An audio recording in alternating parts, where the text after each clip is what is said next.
this is going to be an improvement for my classroom. Where do we start? Where does that happen? I don't know. Mastery is checking for understanding. The really cool part about being in education is no day is the same. The really bad part of education is no day is the same. We still have not analyzed that data, and that's what we're about to jump into next. We looked for trends. We're looking at data. This idea of the perfect classroom, we need to dismiss that. It's never going to be perfect, but we can all get better at what we're doing. When we last saw our participants at the two-day Equity launch in San Diego, they were immersed in discussions along with leadership and team coaching activities. The people who are participating in this project are school teams from San Diego County and also Kern County, a few high schools and also an elementary school or a K-8 school. Principals, district level administrators, teachers, counselors, parent liaisons, folks who represent schools from multiple perspectives. The superintendents of those schools, the principals of those schools have a commitment to equity and ensuring that students have what they need to be successful. Because I feel like oftentimes I'm saying something over and over and I'm not really being heard. They had results that are not desirable for their students, and so they were trying to figure out a way to make some improvements, and our project was one of the ways in which they're making that happen. If you were encouraged to attend college by your parents, please take one step forward. Launched last fall. They've engaged their staff in multiple ways. So some schools had their whole staff, for example, learn about implicit bias and how that shows up in the classroom and in the school. Some schools have shared their equity audits with their staff and have begun to analyze the information with them. Rarely did I get a report full of student statements, parent statements, staff statements. So how do we think about more qualitative data and analyzing that? That's what we're going through this process right now. So the first thing I'd like you guys to do is you are going to read all the key findings. And when you're reading them, just individually, you're going to summarize what's in them. This is about us establishing our own culture, is the way I viewed it. So I thought that that was a good, healthy reminder. I like to focus the fact that I had learned from the results. Too often do we focus on one aspect and have to, in a hot minute, move on to another task, another unit. If we took the time just to learn from the results from the first one, there'd be a telling tale, especially from my point of view of academic intervention. We started with just experimenting. We threw the spaghetti, the whole kitchen against the wall and see what stuck. And with what did work, we continued to build on those. What didn't work, we learned from those failures. And I'll tell you right now, there was a lot of them. But we learned from them, and we built on that to make it and retrofit it and then try again. And I use myself as an example where as teachers and administrators have come and observed me teach, but I never had any feedback. Other staff have continued to meet with their equity leadership teams to talk about what's coming up for them, next steps. Our participants' next steps? So if we were to do this and then observe teachers, then we have a better idea if the teacher's not engaged, if it's their will or if there is their skill. A two-day learning experience for teams we called Institute 2, offering a deeper understanding of complex systems and key concepts that included learning about systems of oppression and the different ways educational institutions perpetuate racialized outcomes for historically marginalized youth and communities. We know they feel disconnected, but why? That learning led them here to Institute 3.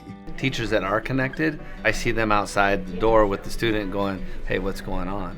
For a focused, data-driven look at each of their school systems. 26% of African American students were showing that they were college prepared, so 74% of our African American students are not college prepared. And we're still not doing that. We have to change what we are doing.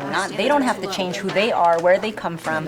We have to change what we are doing, and until we get to a place where we are willing and ready to discuss what we need to be doing differently, that's where we're at.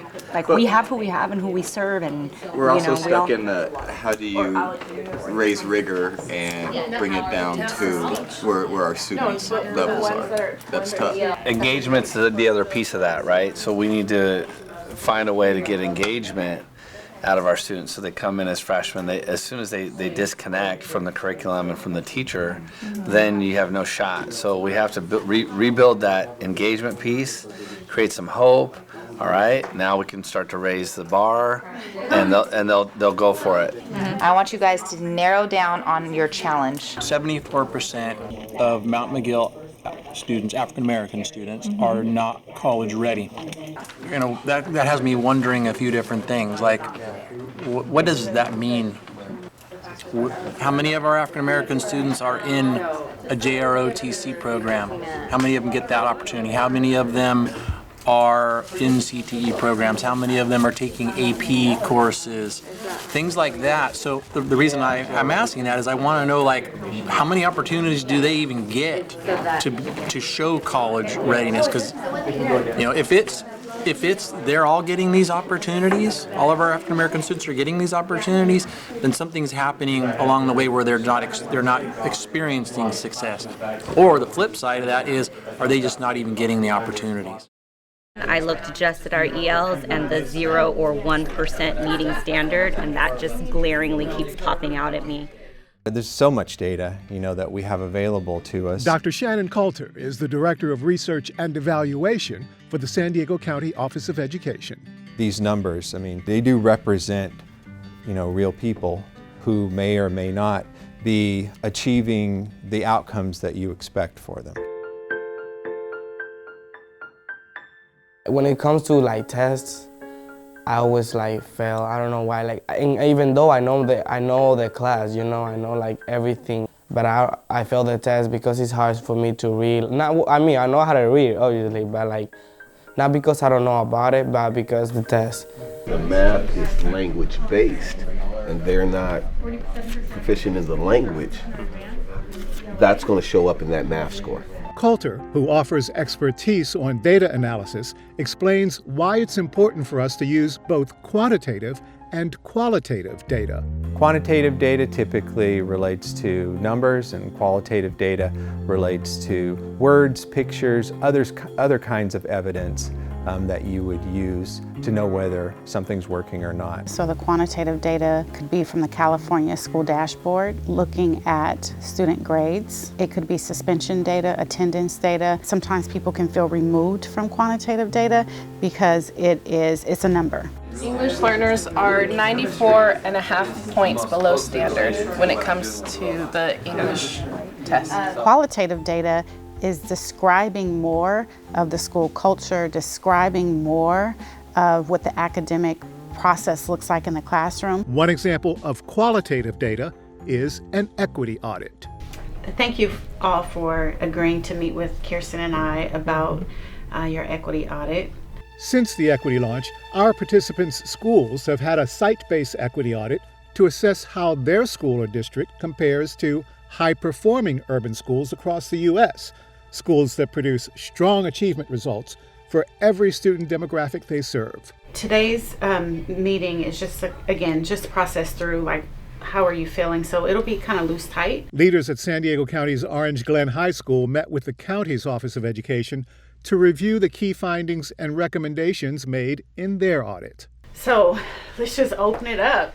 I think that it didn't tell us much that was really new, but it gave us recommendations that are actionable. Our partners, the National Center for Urban School Transformation, created this process. Their methodology and best practices are detailed in the book Teaching Practices from America's Best Urban Schools, co-authored by NCUST's Executive Director, Dr. Joseph F. Johnson, who says being on the receiving end of an equity audit can be challenging. If someone looks at the results and takes it a little personally, that could be a good thing because it's showing that they have some real ownership and they want things to be better. Now, on the other hand, it's easy to take it too personally. Ultimately, it's really not about blame. It's really about how can we get better at serving every child that we have the opportunity to serve. I was a K-8 principal, and sometimes it can be difficult to put that hat on. I had a couple of equity audits when I was a principal. I was a little emotional about it. I do have to admit I felt a little bit of that defensiveness that probably led you to tears when I first read it, because I had that same experience of, oh my gosh, we've hit this, we've done this. Why is it people don't know this? And I had to think through the lens of a teacher, when we give them something, how often are we really reviewing it? How often are we giving them the materials and the support so that they can follow through with it?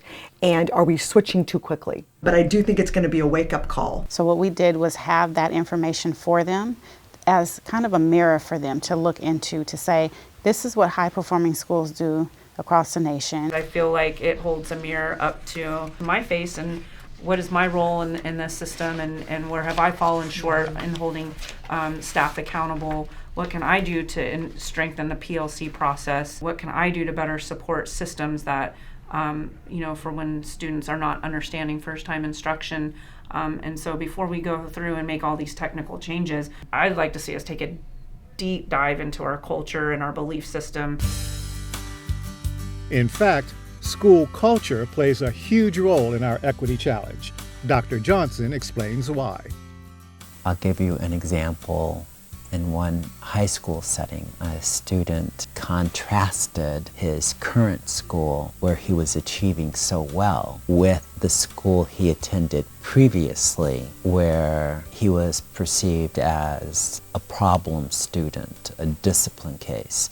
He said, when teachers would see me coming down the hall, teachers would look at me, and he crossed his arms, as if to say, here comes trouble, here comes a behavior issue, here comes my next suspension, here comes a dropout.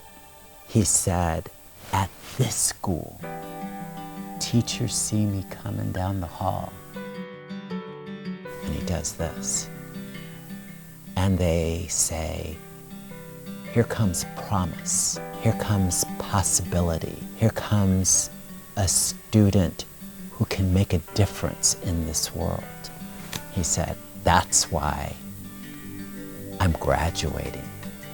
The culture is huge. They actually think that I just don't care about school, but I do care, you know. When I talk to them, sometimes it starts an argument or something, because they think that I actually try to be rude or something, but it's my English. And so I just like, whatever, you know. There are other districts that are having more success than we are with the same type of population. They think that I'm actually just cholito, you know, that try like just to like do stupid things. And our fear is, if we're not seeing those kids in our data, are they going to become forgotten? They don't care about graduation, but I actually do. That's what they don't understand. So that was a real emotional tug for us here. Institute 3 incorporated 2 full days of data analysis. Teams of teachers, staff, and administrators highlighted their strengths, identified a specific equity challenge in their system. We landed on lack of instructional leadership and seeing how we can help teachers just push their instructional practice. So we picked one thing just to focus on this year, mastery. And then zeroed in on a plan of action to help their learners. Reality is 85% of our population is Black or Latino. And what are we? And what are we doing to target that population with what we're offering outside of the traditional realm? Or we'll get them some CTE or something like that. We kind of showed that hasn't worked. Yeah. Be a little careful of, just writing off something that maybe we did or tried in the past and that wasn't successful. Is like, that will not now, because of that, we will never work, because there's lots of reasons why that may have been. It may have been, we didn't implement it the correct way. It may have been wasn't the right thing. So just keep your minds opening to maybe revisiting something that was tried and didn't work before. When we think about equity in school, sometimes it can be difficult because There are topics that may come up, such as race, class, gender, language. Sometimes those conversations can be challenging because of different beliefs. Sometimes those beliefs can get in the way of having a conversation. No, we need to have a conversation about why there is a predictability of failure for some of our African American students. And it's consistent. And the numbers aren't changing very much. And it's our job to help to change those numbers. Or if it's students who are learning English as an additional language, it's our job to help change those negative outcomes. Es que sé un poco de inglés. That I understand very little English, but I want to learn more. The most difficult thing is some teachers that don't know speak Spanish because I don't understand a lot of things. But the best thing is when the teachers try to speak a little bit and try to explain all to your understand. ¿Cómo se ve cuando los maestros no tienen expectativas de ti? ¿Cómo se ve eso? A entender sobre lo que está explicando el They don't maestro. help you in class. They don't help you understand the materials. ¿Ocurre mucho eso? No. We're not just looking at the lessons. If our teachers are concentrating on just their subject matter, all right, then they're missing the boat. Sometimes people get into a place of, I know how to do this. I've been teaching for 15 years. I've been leading for 15 years. I've been a counselor for 15 years. I already know how to do this. That's not a growth mindset. A growth mindset is what's working well, what's not working well, how do we continue to move forward and get even better results than we had the last time. That's why we call it a continuous improvement process, but it's also helping people get into a space to know that this work is constant, it's consistent, you keep trying on things, trying on strategies. So we really want to kind of create this space for the next few weeks where it's safe to fail, where we are going to probe, we're going to sense, we're going to respond, and we're going to start thinking about a course of action together. There's a fun video of Will Smith kind of talking about fail early, fail often, and fail forward. The principal of the school should create a climate where it's okay to fail. I think it's important that from leadership perspective that we build relationships so that teachers are saying, okay, you know, I can go for it. We were talking about how teachers provide multiple opportunities for all students to demonstrate mastery. So they need to keep all students in mind when planning, and then also keep in mind that students will have to demonstrate that mastery in different ways. Okay. Do you mind reading that list? I'm just curious what you came up with as a staff. Yes, the first time that we talked about mastery, our staff put together just what is it, and then in a subsequent meeting we did more specifics. Students have buddies for learning or evaluating peer work, exit slips, entrance slips, warm-ups kids are doing on a consistent basis, and they create their own anchor charts. And then teachers giving talk time for number talks as well as other discourse, timely, meaningful feedback from the teacher. Teachers are checking essential standards before lessons as the guide for planning.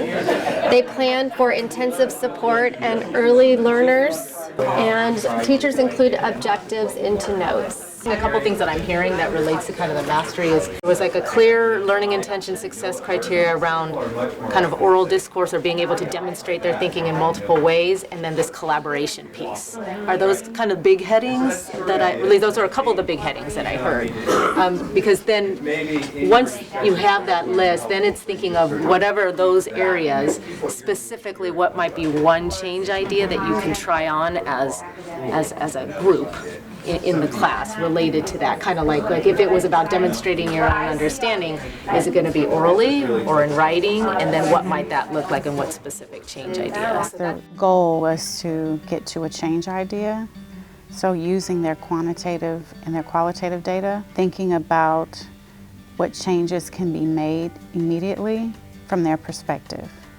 Everyone in their system came up with what is one way something that we can try on in between now and the next time we meet. So all teachers will be here. All staff members, that means deans of students, school counselors, attendance clerks will sit in the middle, and all admin, including district people, will sit here. All geared towards that same change idea. We're going to share our change ideas. We decided to focus to drill down into just academic discourse. And then we created a plan where the teachers kind of segued off into our groups. And they're going to let us know when those groupings and those academic discussions are going to be happening so that we can be in there to be able to observe that. When are you hoping to get into classrooms to do this? Will we be ready Friday? We better be. So the next thing after people try on those change ideas is to come back and to share their data. This is all a part of the continuous improvement process because now we have information and we want to continue to improve, so we're using data to really help us make that improvement. Do you think your teachers have high expectations for you? Some of them. That happens when they help everyone, not just me, you know.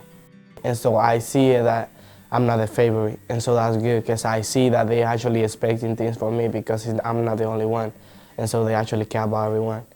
You know, when they care about one kid, that means they don't care about the other one. Who do you turn to if you need help? If I need help in classroom, obviously I'm gonna go to the teacher. Either we're gonna learn from the failure or learn from our success. If we go in it like that, then I think that we'll be successful either way. I don't give up. I don't give up.